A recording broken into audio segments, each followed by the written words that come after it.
اور اللہ ہی نے تمہارے لیے گھروں کو رہنے کی جگہ بنایا، اور اسی نے چوپایوں کی کھالوں سے تمہارے لیے ڈیرے بنائے جن کو تم ہلکا پھلکا دیکھ کر سفر اور حضر میں کام میں لاتے ہو،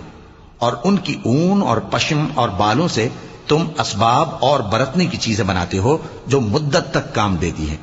اور اللہ ہی نے تمہارے آرام کے لیے اپنی پیدا کی ہوئی چیزوں کے سائے بنائے، اور پہاڑوں میں غار بنائے، اور تمہارے لیے کرتے بنائے جو تم کو گرمی سے بچائیں، اور ایسے کرتے بھی جو تم کو اسلحہ جنگ کے ضرر سے محفوظ رکھیں۔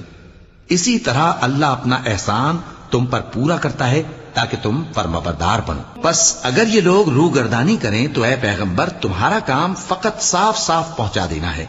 یہ اللہ کی نعمتوں سے واقف ہیں مگر واقف ہو کر ان سے انکار کرتے ہیں، اور یہ اکثر ناشکرے ہیں۔ اور جس دن ہم ہر امت میں سے ایک گواہ یعنی پیغمبر کو کھڑا کریں گے، پھر نہ تو کفار کو بولنے کی اجازت